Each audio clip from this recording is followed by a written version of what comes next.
If you keep your savings in cash and long government bonds while the currency itself is quietly being sacrificed, you are not being conservative. You are standing in the safest looking seat on the wrong train. That is how most people lose serious purchasing power, not in some dramatic market wipeout they can point to on television. Not in a scam, not in a get-rich-quick disaster. They lose it while doing what they were told was prudent.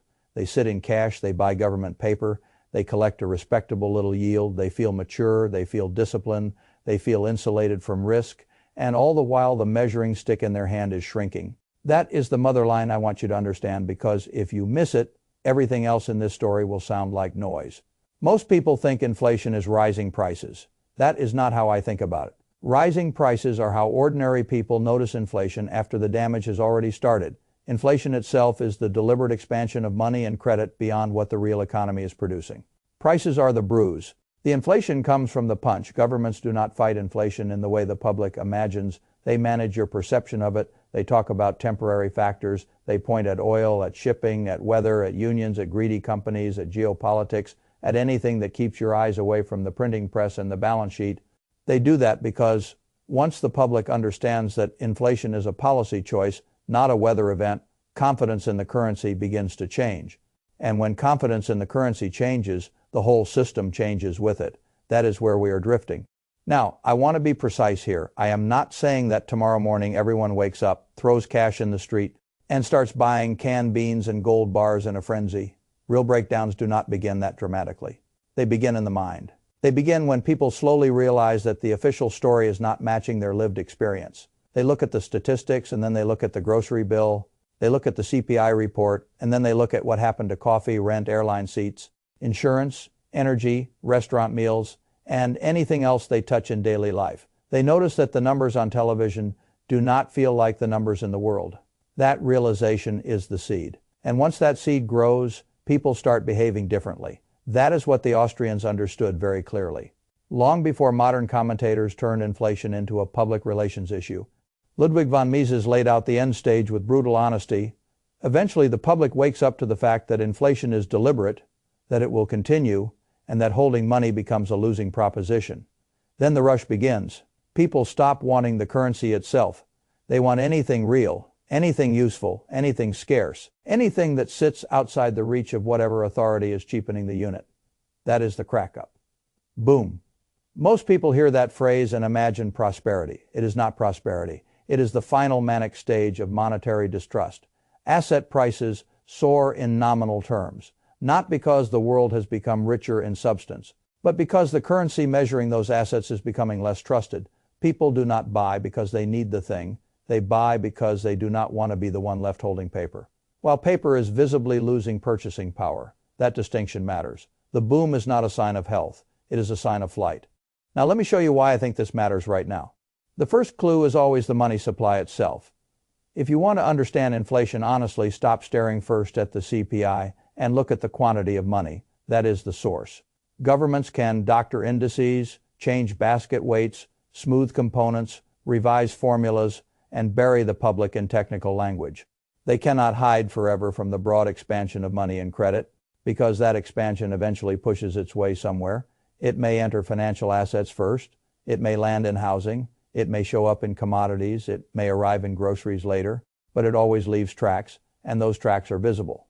Now, we had a huge monetary surge a few years ago, and contrary to the fairy tale, the process did not simply disappear, because official inflation prints came down for a while. The base was laid. The debasement impulse never truly left.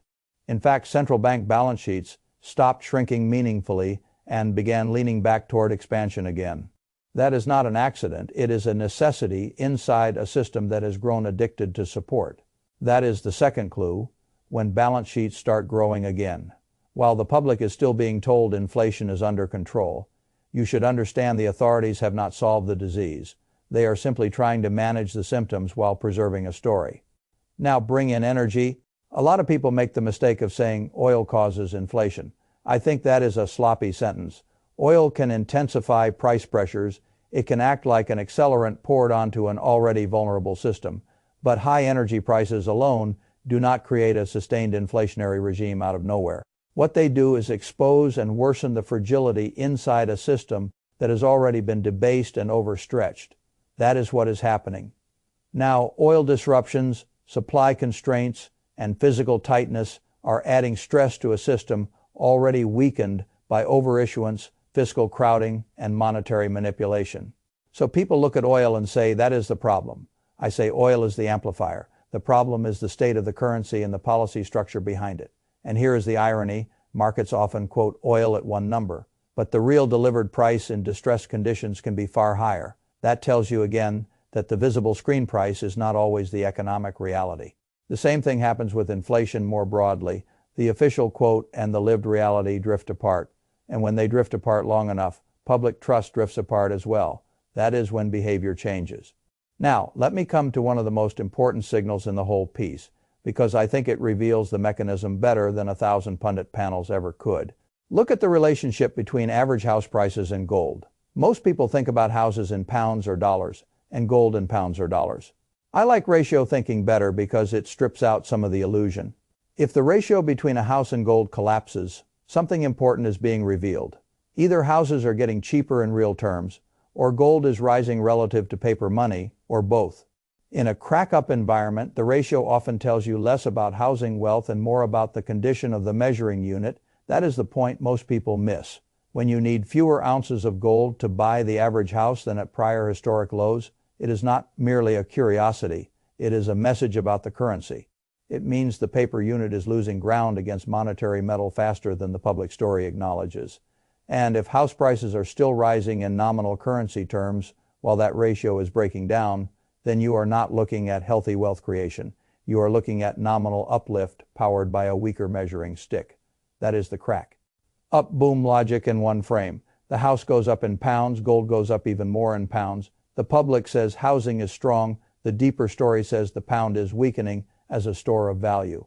That is why I keep coming back to the measuring stick. People want to talk about what is rising. I want to talk about what is melting. Now, let me tell you the most dangerous place to be when this process really gets going. Cash and long government bonds. This is where polite people think they are being smart and where they can get hurt the most. Cash feels safe because the nominal number does not move around much. You open the account, the balance is there. Maybe it even earns 3%, 4%, or 5%. That looks civilized compared to an equity chart or a metal chart, but in a monetary deterioration, stability of nominal units is the most seductive illusion in the whole system. You are not being paid in purchasing power. You are being paid in more units of the thing being debased. That is like being compensated for a flood with extra buckets of water. The same is true of long government bonds, and in some ways it is even worse there because people do not just lose purchasing power. They can lose principal as yields rise.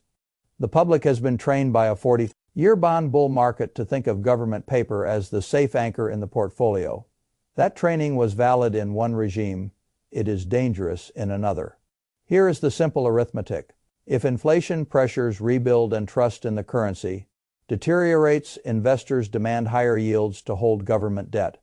When yields rise, prices fall. If you already own the bond, you are locked into the old coupon while the market offers better yields elsewhere. That means your bond's market value falls. So you can lose twice.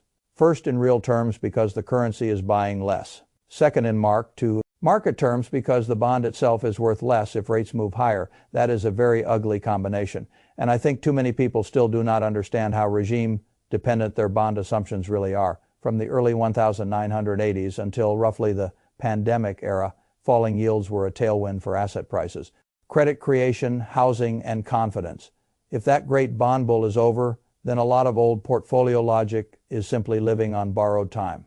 The public thinks a bond is a promise. In a deteriorating currency regime, a bond is also a trap, especially if the coupon is fixed and the currency is floating downward in credibility. That is why I am so direct about it. If the system is entering the crack-up phase, cash and government paper are where purchasing power goes to disappear politely. Now, let me be balanced. I am not saying all stocks save you and all real assets automatically win. You still have to think, you still have to choose. A bad business in a bad balance sheet position can still get crushed even in inflation. A speculative fad with no pricing power and no real asset base can still blow up. You do not get a free pass merely because you own something not called cash. But you do want to be aligned with reality. And reality in this kind of environment favors things that either produce real goods, sit on scarce real assets, or function as monetary alternatives when confidence in paper starts to erode. That is why I prefer businesses tied to real production. Companies that make, transport, produce, or own things the world cannot do without energy. Materials, productive infrastructure, businesses with hard asset backing and the ability to pass through costs, those are not magic. They just have the right shape for an inflationary crack-up phase. And then there is gold and silver. I know some people get tired of hearing about them because for long stretches they seem boring, unfashionable, or irrelevant to the modern financial machine. That attitude usually changes very quickly when the financial machine starts showing stress. Gold and silver are not someone's liability. That matters. They do not rely on a central bank promise. That matters.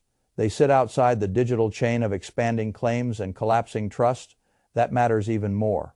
Do I think they can outperform stocks in a crack-up? Boom, yes I do. Not because every business becomes worthless, but because the market begins repricing the difference between paper promises and monetary reality. In that environment, the pure monetary asset often regains leadership. Now think about what happens at the household level when this gets further along. People start noticing shrinkflation everywhere. The same coffee jar is smaller. The same restaurant meal comes with extra charges for things that used to be included. The same flight suddenly has a separate fee for the seat, the bag, the priority line, and the privilege of not being treated like cargo. The same grocery list quietly gets more expensive while package sizes shrink and quality falls. At first the public complains, then they adjust, then they start pulling purchases forward. That is the behavioral turn I watch most closely, because once people stop trusting that money held today will buy the same thing next month, they start spending or converting earlier. They stock up, they bring forward demand. They hoard what makes sense to hoard. They prefer goods to currency. That behavior then worsens shortages and reinforces the very inflation psychology that authorities are trying to suppress. That is how the process feeds on itself. It begins as policy, it becomes perception, then it becomes behavior. Then behavior becomes a force stronger than the official narrative. That is what makes the crack-up. Boom, so dangerous. Once public psychology tips, it is very difficult to restore confidence with speeches. You can slow it, you can distort it, you can try to redirect it, but the underlying shift is already inside the crowd. This is also why the wealthy often notice it later in emotional terms than ordinary people. If your asset base is large, if your core costs are a small share of your wealth, if you are cushioned by income and buffers, you can treat inflation like an irritation. The average household cannot. The average household feels it first in food, energy, transport, housing, and all the everyday categories that cannot be postponed indefinitely. That is where monetary deterioration becomes political.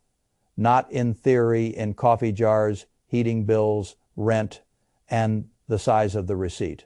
Now let me come back to the portfolio question, because that is what most people really care about. Where should you not be? Do not be overcommitted to cash because the nominal calm is a false comfort. Do not hide in long government bonds and assume the old 40-year playbook still protects you. Do not confuse a fixed coupon with safety when the currency itself is under strain. Where do you want to be? You want to be in things that survive a weakening unit of account.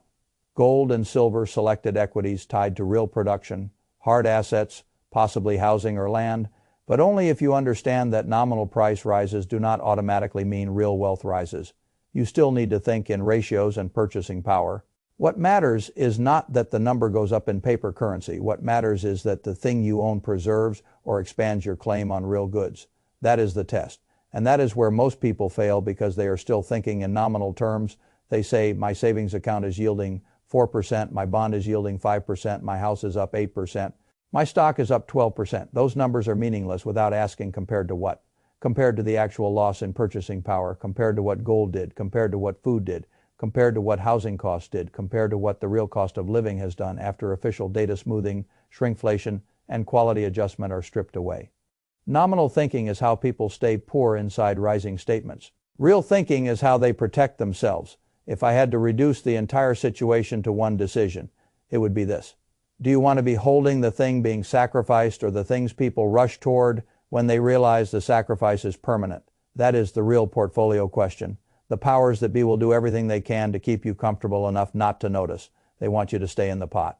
They want you to keep rolling the cash. They want you to keep buying the government paper. They want you to think the yield is the reward and not the bait. They want you to believe inflation is an accident and not a design feature. Because once enough people stop believing that story, the whole management exercise gets harder. That is why I think we are on the cusp of something bigger than another inflation scare. I think we are approaching a credibility event, not tomorrow, not necessarily all at once, but the ingredients are there: money supply growth, energy stress, political addiction to spending, balance sheet re-expansion. The public slowly learning that official inflation is not their inflation.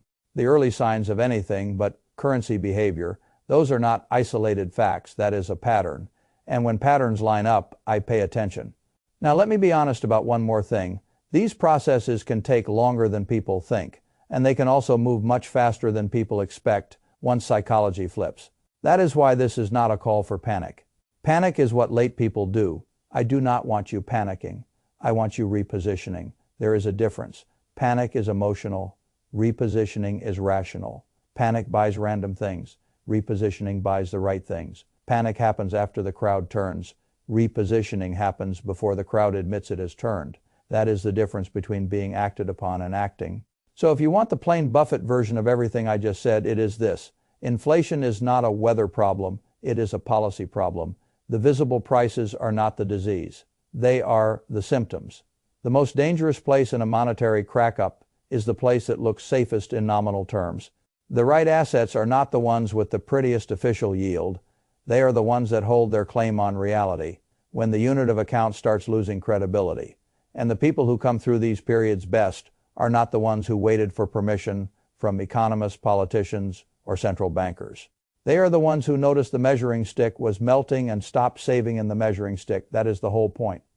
Do not focus only on what is rising. Focus on what is being destroyed to make it rise. Once you understand that, the whole picture changes. Then cash is no longer safe just because it is stable. Then a government bond is no longer prudent just because it pays a coupon.